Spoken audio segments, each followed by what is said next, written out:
back, relax, and maybe get yourself a snack. Me and you gonna have a little chat about books. Hey guys, I am here today to do my January wrap up, and I have a baby playing on the floor in front of me, so if you hear random noises, it's probably him. But we're going to power through anyway so that I can get this video out kind of roughly at the end of January, start of February. So let's just get into it. I'm going to run through everything I read, and most of these will either have reviews coming, but let me know in the comments if I don't already have a review up for it. Then let me know if there's something that you see that you want me to review, and I can prioritize that. So let's just dive in. So in January, I actually managed to read 9 books, and then I've started a few more that I'm sort of partially through. So I'm going to run through what I actually managed to read. So the first thing I managed to read was a novella by Becky Chambers. This is the Psalm for the Wild Built, and it's the first one in the Monk and Robot series, which I very much enjoyed. It's a thought-provoking little book about kind of where you are in life and whether that's the right direction for you, and whether you need to change where you're going in life or prioritize something different or go somewhere different. And that's kind of what the main character of this does. They are a tea monk, and along the way they end up meeting a robot, hence the name of the series. There's going to be a second one out. I'm not sure if it's just a duology or if it's a kind of ongoing series, but I'm very excited for the second one. I think it comes out relatively soon, and I will be picking that up.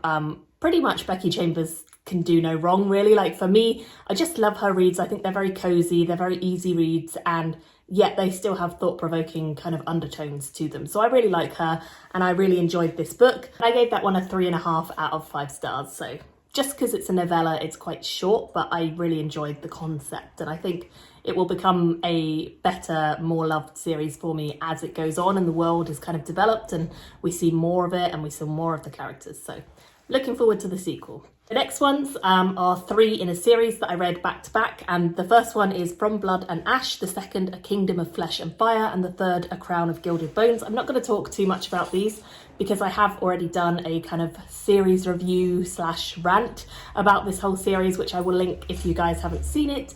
I basically don't know why I kept reading this, because it was just a guilty pleasure kind of read in the end, and I don't know if I even really enjoyed it or not. I just read it because it was just addictive. It was addictive. It was a guilty pleasure and it was addictive, and I probably will continue the series despite giving some of these only like 2 stars, and I think I gave one of them 3. So yeah, it was a mixed bag, but I've done a full review if you want to know more of my thoughts, or if you want to tell me yours if you've read the series. So I'll link that as well. I also read 2 more in a series, which again, if I don't already have a review up, it's coming really soon. And that is The Boneshard Daughter and The Boneshard Emperor, which are books 1 and 2 in the Drowned Empire series. And I really enjoyed this. I am a bit late to the scene because obviously there's 2 books out. I think the third one comes out later this year, so it's on the way. But I'm very excited about the third. I definitely will be picking it up. I think the magic in this is really cool. I ended up giving them, I think, 4 stars each. So definitely a series that I liked a lot and want to continue on with. And I was very impressed, considering I think it's a debut, the first book. It was really well done. Very original, cool magic. So my review will be coming very soon for that if it's not already up. Then I read a kind of novelty book, which was this one. I think I showed you in my recent haul. This one is one that Steve got me for Christmas because I recently became a mum. And it was quite amusing. It was very easygoing. I gave it like 2.5, 3 stars. It's likeable, but it's nothing special. They're just novelty fun books, so not much to say on that. Won't be doing a full review, but it was fun. The next book I read was a SBFBO one that I picked up because it was, I think, a semi-finalist one year, and I'm on a Discord server with a lot of people who love watching and following the SBFBO, and on there we're doing like a monthly book club book. So the monthly book club book that I read for, I think it was December into January really, because December's really busy, was Where Shadows Lie, The Last Gift by Allegra Pascadori, and I really enjoyed this book. It's the first in a series. I think it's quite a slow beginning and then it builds up dramatically. I haven't reviewed this one yet, but I probably will do a review coming soon, so I won't say too much about it, but I did enjoy it and I will continue the series. And then the final one that I finished in the month of January was Light from Uncommon Stars by Rika Aoki, I think is how you say the name. This one I saw TJ Klune talking about in an interview, and it just sounded like it was something he was really impressed by, and I thought if he likes it and I love his books, hopefully I would love it as well. And I very much enjoyed this. I picked up the audio of this and it was just a lot of fun. It takes a little bit to get into, but it's actually a really interesting story. It's written by a trans author and it's got an awful lot of trans representation. It really gets you into the mindset of living as a trans person in a world that is not necessarily that accepting of trans people. Some people are, some people aren't, but particularly in this one, the main character's family is very unaccepting of them.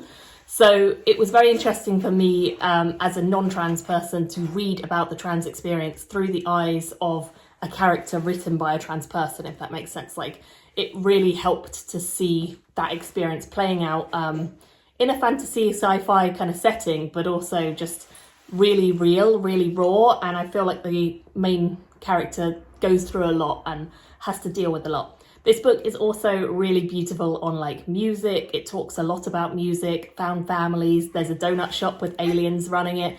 It's quite a weird, eclectic mix of stuff, to be honest, but it works really well for some reason, and it's just a standalone book, so it's quite an easy one to get into.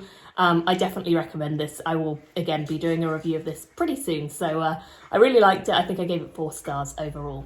So those are the 9 books that I finished, and then there's a couple books that I'm currently reading, so I'll kind of just update you on those. The first one I'm currently reading is The Boundless by Peter Newman. I think I'm about a third of the way through this. It's the final one in the Deathless series, I think. And I'm very much enjoying returning to the world, getting back into it. It's a vicious world and I like that. So that one's fun. I'm also reading The Veiled Throne by Ken Liu. This is the 3rd book in that series, penultimate one. And I'm really enjoying going back to this world. It took me a while to get into because this is a chunky book. I think I'm about 25% of the way through, but it's 900, 1,000 pages. It's a beast. So yeah, it's taken me a while to really get back into, but I'm really enjoying what I'm reading now, and it's super enjoyable about kind of different stories and storytelling and how important that is to the culture. It's just fascinating, so I'm loving this one so far. And then I'm also currently reading Cold Magic by Kate Elliott. This one I picked up a little while ago, and I don't think I've mentioned it on my channel for ages, but it's been on my TBR for years and years. So I really decided, you know what, I'm just going to pick it up, and I'm enjoying that so far. I'm about 28-30% through. So hopefully I will finish up those 3 in the month of February. But I will be doing a February TBR because quite a few of you requested that when I asked whether you wanted one. So look out for that. And I'm pretty proud of how January went. I think it was a good start to the year. I'd love to know what your top book of January was. And thank you all so much for watching. I'll see you soon in another video. Bye everyone. Thank you for watching my video today. Go pick up a book, then come back and chat with me again.